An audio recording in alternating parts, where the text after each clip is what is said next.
Yeah, so I'm Lance Woodman. If you don't know me, I've been involved in hockey for my whole life, basically. In the last 5 or 6 years, I've been involved with the Miramichi Panthers, and so I've also been involved with Miramichi minor hockey, with the Champions hockey, all the spring hockey, all the profit hockey stuff.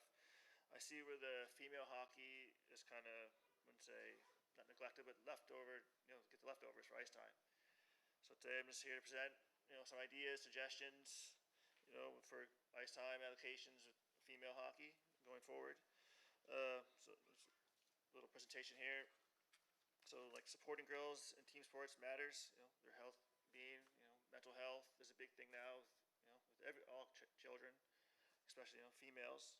So higher self-esteem and more likely to stay physically active for life.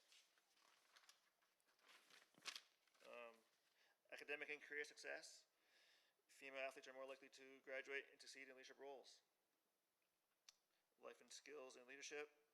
Sports helps girls build confidence, teamwork, discipline, and goal-setting skills.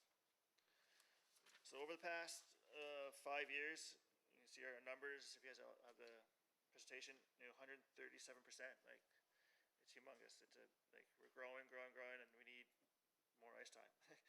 And see, there's a little dip in 2021, but we basically figured that's with the pandemic. There was, had to wear masks and helmets. The rink was closed. It was a, I think in all hockey, male and female, it was just, that year was a disaster. It was just, so that's what we figured, that the dip there. So this year we're on track. We're already over 100. We just put a registration out last week. We're already over 100. We're going to have it, we figure, at least the same or more girls this year than ever. So, and with that too, we have more competitive teams. So like competitive teams, we have girls this year come from Shippagan, Lamech, Bathurst, Beresford, Dogtown, Basin Inn. Like there's girls from, like we were called the Greater Miramichi because we want girls to come to us, right? So that's why, that's what's been happening. But recently, last year, we had our first ever U15 AAA team. It was good, but ice time was a hard thing to get. We had one practice in the city, and our next practice was in Beresford, over an hour away, which is, parents are complaining. We can't, it's hard, right? Like, we can't have practice. We just have a competitive team, AAA team here, where I see the males, they have 2 practices in the city, U15 AAA in the city every week, the U13 AAA every week, 2 practices in the city. We get, we don't get the proper ice time to have those competitive teams, to bring more girls in, right? So, that's another, yeah. So the questions I have today, are like, so how does the city allocate ice time between male and female hockey programs? You guys can answer after, I guess, when I'm done. What does the city consider prime time ice time, and what percentage of it is given to female teams compared to co-ed teams, which are predominantly male? And what plans are in place to support the growth of female hockey in the city? So obviously I know the LBA is up in the air right now. We think as an organization that keeping it open, we can do a pilot project. We've gone over lots of ideas. Keep it open until there's another new rink. I know in the summer when at the Eco Center with the mayor and Jason were there, they talked about, yes, we do need a third rink. And like, we think, we've made some plans to like keep the LBA open, 8 hours a day, that's it, until another rink is built or however, right?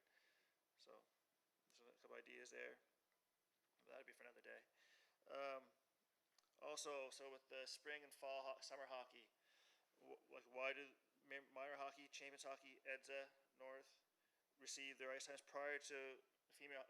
We do. Like we can't. It's hard for us to compete when they already have their ice times. And myself, they asked me to go help evaluate the male players, and they said, "Well, how do you get your ice time?" Well, they gave it to us already. Well, we never had ours. How'd you get yours? Like, we want more transparency. There should be better communication with all the users involved. Like, so it's tough for that, right? And then they said there was an email we had that that puts us at disadvantage for it. We can't use outside facilities like Sunny Corner Renews if they're getting first pick, then we don't know. We can't go to Sunny Corner Renews to pick more ice time, right? If they're getting the first choice. So how can the city ensure that its commitment to diversity and gender equality is consistently reflected across all areas, including in the support and development of female sports like hockey? last question would be, could the city help us understand how ice time is allocated, particularly in the cases where non-local and non-taxpaying groups appear to receive priority over community-based organizations like the Panthers? And if allocation is based on financial contributions, has the Greater Miramichi Female Hockey Association been offered the same opportunity to meet those terms? We have emails stating that because Champions pays more, they get first dibs. Well, we're not offered the same, so how can we? Okay. So obviously, then you can read my suggestions there. Develop a clear, publicly available policy outlining how ice time is allocated. Ensure the policy includes a commitment to gender equity.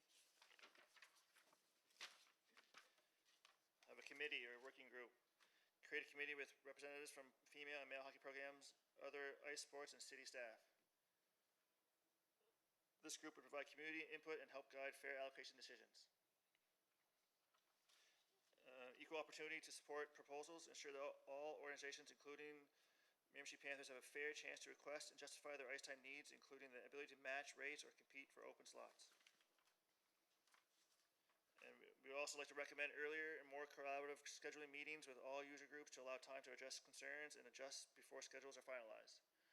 It's hard, like even the Timberwolves, I know they get their ice time first because the city has a deal with them, but like you can open it up earlier, like it'll be gone. There's more user groups than just what's around here. There's Allen Andrews Hockey School. There's tons of them, right? There's a girl from Belleville, Ontario. She does the Carolina Hurricanes rookie camps. Like she wants to come here and do more stuff. Like there's lots of opportunity for more ice time if it's more available, right? So, anyways, I'd like to thank everyone for their time and look forward to some answers. Thank you. Thanks very much, Lance. There might be some questions here, so don't go too far. I know from my seat, I'll speak that, yeah, there is a conversation around additional ice surfaces, and as you said, that's a conversation for a different time.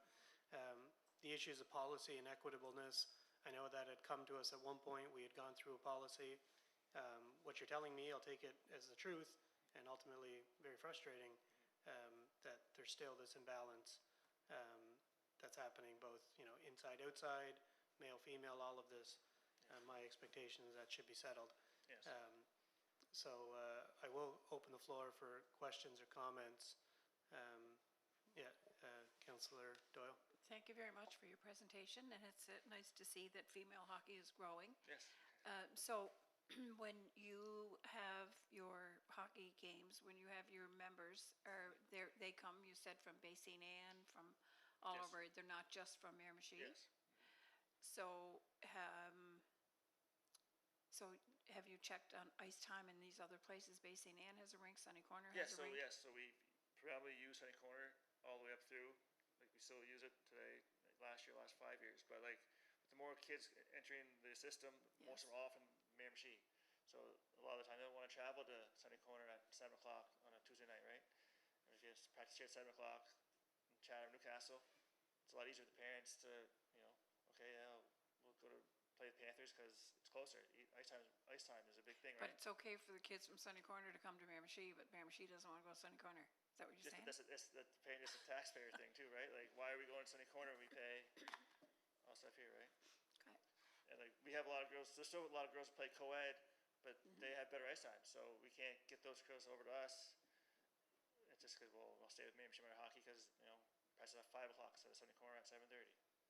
Just stuff like that, right? Any other follow-ups, Councillor Doyle? Or no, thank you. Any other questions? Yeah, Councillor Short. Yeah, thanks, Lance. Good to see you. It was tough not being at the rink this year. Yeah.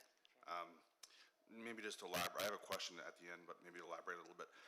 Being part of the program before, Councillor Doyle, one of the challenges that they face too is in terms of Miramichi being so central, they're pulling girls from Bathurst, Tracadie, down further than Rogersville. So the central location is really key to be able to pull girls that are currently, on the fence whether or not they want to play co-ed hockey to female hockey. A lot of the girls are still there playing co-ed because they have preferable ice times in their communities and stuff like that. So as fast as the program is growing, which is one of the fastest growing female programs in the country, they still have those challenges to even, take the program to the next level. My, in terms of my comments, in terms of the equity or the equality in the ice times and stuff, is, I mean, we should be there already. I've always, thought that this program is not only a program that should be equitable, but we have a real opportunity here to be a destination for female hockey in New Brunswick.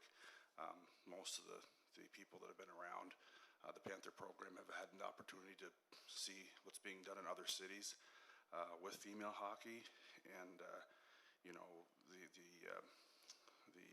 the idea of having a second surface here at some point, it's really exciting because we travel to different communities that have made their winter, their cities a winter destination for female hockey tournaments, and it's the economic development that can happen around that is just unreal. The potential is unreal. So my question, Lance, is that I obviously would stand behind this. You guys, 100% would be. You mentioned about the timing of the schedules being available to you, and maybe that the scheduling or the available ice times could be proposed earlier and a bit fairer, I guess. What would be your recommendations in terms of how the city should roll that out that would help you guys prepare? I know, talking to people in other organizations, other provinces, they get theirs at the end of the season. So end of this year, it'll be all be done by May, June. Done. Like, we just got our ice time, I think, 2 days ago, where Myra Hockey, PB AAA, U15 AAA male all had their ice time for us. Like, it's, like I said before, like, if they're asking me to go evaluate kids, I said, how'd you get your ice time? Well, we got it from Jason and Shondell, whatever, right? So, like, I was like, wow, we never got ours yet. So it's just like, how can we compete with that if they have theirs first? We can't have our camps. We don't know our ice time. People are asking us, so yeah, it's just for timing. It's gonna be like just a more transparent or fair way to do it. Like I said, we all get together. Okay, we need this, or open both rinks at once. You know what I mean, there's a lot. It'll all be gone. The ice time will be sold. I can guarantee you that. Like, we have girls, myself included, other parents like Jeff himself. We go to PI twice a year to do tournaments or do camps, right? Like, it's there for the taking. We just have to do it properly, right? Like, we can do it. I know. Yeah, and to go like on your question, Councillor Doyle, like you said, girls from shipping. I mentioned that too. Thanks for bringing that up. Like, it's extra half hour, 40 minutes, right? So being more central would bring more girls in, make us grow even bigger. Like I said, girls hockey is one of the fastest growing sports. So.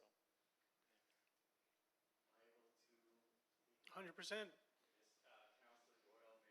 Maybe just into the microphone because we are live streaming so folks can hear your input. So Councillor Doyle made a point, and it's a fair point, that if it's okay for somebody to come from Sunny Corner, Miramichi, it's okay for Miramichi to go to Sunny Corner. But the question, I guess, would be is why are the girls forced to do that more so than anybody 100%. else? Yeah. Thank you. Yeah, to your worship. Yeah, thanks. I've got a few notes here because the director's not here today, and that's really unfortunate timing. Yeah. But I will just sort of got notes from the manager and to hit it from myself to you guys too, Lance, and thanks for coming, Jeff, as well. As Councillor Duplessis pointed out, our policy that we passed several years ago already is that it should be fully equitable. So if that's not what's happening in the actual operations and administration of the policy, then we're going to have to look into that, and that's an operational issue because the policy of the city is that it already should be fair and equitable fully for female hockey associations and male ones. So I want to make sure that you guys understand that. I've never seen it, so I don't like. First I've heard of it, so that's why I asked. And we can, if you can make a note, Madam Assistant Clerk, to email the policy to the association so they can see it in writing, that would be most helpful. But again, if we're failing in executing the policy the way that it's supposed to be, then that's something we're going to have to address. I also, just to reiterate for you guys, and I know we were all at that same meeting a few months ago, as we transition into the multiplex, we're once again reevaluating the policy, and it's for things exactly like you're talking about. So really into the weeds, granular stuff, and we have those outside experts who have helped write policies across the country are helping us deliver this, but it is based on the inputs that council gives them. And so like that will get to those levels, and as we shared the data, because part of this exercise has been gathering the most recent data from all of the user groups right now, as you mentioned, Lance, like we found that right now we have with our 2 ice surfaces, we are meeting demand. Within 3 years, we will not be able to meet the demand in the city with 2 ice surfaces. There'll be an overflow of about 4 to 6 hours. So we know in the short term that those hours are going to have to be covered with regional rinks, because that's not for females, but for everybody, and it needs to be done equitably. And that's the mandate of the province, is that arenas are now regional. So as I committed to you guys that day, I have brought it forward at the Service Commission, and it's going to be in the budget at the Service Commission, as long as everybody supports it, that we're going to start the work of doing the regional needs assessment and working towards that 3rd ice surface in the city, the 2nd at the multiplex. In order to do that, we do need to quantify, because at this time, the neighboring regional arenas do have a lot of extra hours, and so that ultimately we need to fill those hours, because that strengthens our case to get the 3rd ice in the city, which everybody knows is central, and that's where any future ice surface in the region needs to go. We're ready to do it, and it makes sense as the regional hub, right? So I also just want to note for you guys that this is being recorded. Your presentation and your questions are going to be forwarded to the director for him to respond to the questions to you guys, and I think for council as well. We can put it, you guys don't necessarily have to be here, but we can put it back on an agenda where he can answer the questions for us, so we can, follow up with him with our questions and make sure that there's a plan to make sure we're on a path to the full execution of